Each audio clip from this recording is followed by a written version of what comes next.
Come on.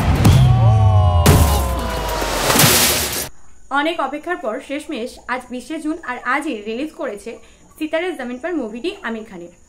তো already তোমরা জানো এই মুভিটি একটি রিমেক মুভি, স্প্যানিশ মুভি চ্যাম্পিয়নের রিমেক। তাছাড়া দুটো মুভির ট্রেলার দেখলে তোমরা বুঝতেই পারবে যে রিমেক মুভি। তো স্টোরি লাইন হচ্ছে একটা বাস্কেটবল কোচের, যে আসলে শর্ট হাইটের, যেটা বাস্কেটবলের সাথে একেবারে উল্টো দিকে যায়। মানে বোঝাতে চাইছি যে কোনো না কোনোভাবে এই আমির খানের শর্ট হাইটের সঙ্গে বাস্কেটবলের কোচ, এই দুটো বিষয়টা যেন খাপ খায় না কোথাও গিয়ে।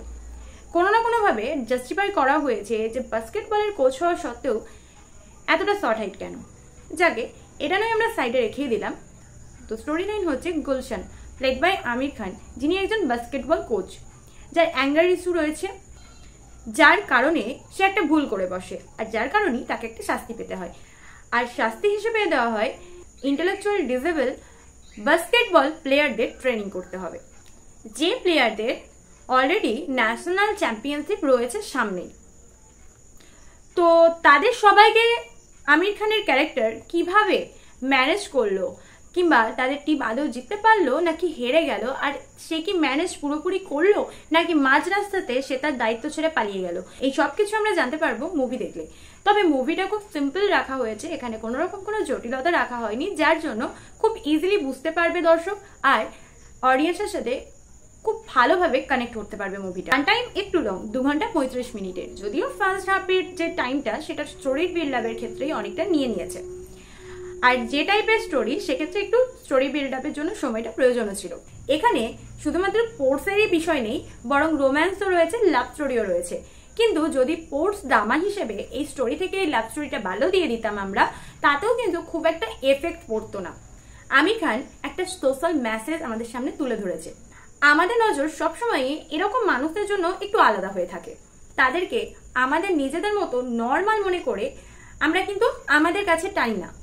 তারা যা কিছু করছে সেটা তাদের কাছে নর্মাল, তাই আমরা আমাদের স্বাভাবিক ব্যাপারটাকে যদি তাদের স্বাভাবিক ব্যাপার হিসেবে দেখতে পারি, তাহলে হয়তো অনেকটা অন্যরকম হবে ব্যাপারটা।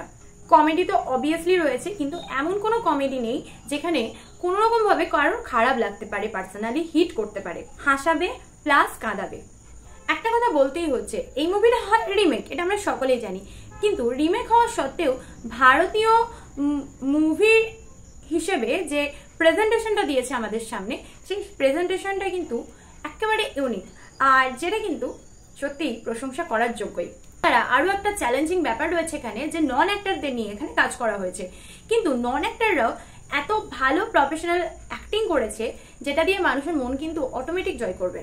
কিন্তু এই ট্রেলারটা রিলিজ হওয়ার পর থেকে খুব কম সংখ্যক অডিয়েন্সের মধ্যেই কিন্তু এই মুভিটা নিয়ে এক্সাইটমেন্ট ছিল না বললেই চলে। কিন্তু আমি বলবো যে Aamir Khan sir, don't worry, movie কিন্তু টু গুড, খারাপ লাগার সেরকম কোনো জায়গা নেই। তবে যারা অ্যাকশন টাইপের মুভি দেখতে ভালোবাসে তাদের ব্যাপারটা অন্যরকম, ইমোশনাল দিকও রয়েছে, মোটিভেশনও রয়েছে, প্লাস কিছু সোশ্যাল মেসেজও রয়েছে। মুভিটা কিন্তু এতটাও খারাপ হয়নি, একেবারে গালিগালাজ বা আদার্স কিছু নেই, কোনো খারাপ লাগার জায়গাও নেই। তো তোমরা দেখতেই পারো এই মুভিটা, তবে ওয়ান টাইম ওয়াচ। তো তোমাদের কেমন লেগেছে? যাদের দেখা হয়ে গেছে তারা জানাতে ভুলো না, যারা দেখোনি ওয়ান টাইম ওয়াচ হিসেবে দেখাই যেতে পারে। সো সানি টকের সঙ্গে সিনেমার বকবক হয়েছে শেষ, আবার আসছি নতুন মুভি নিয়ে। তোমরা সবসময় থাকো ফ্রেশ। যাবার আগে সাবস্ক্রাইব করে যেতে ভুলো না কিন্তু। টাটা।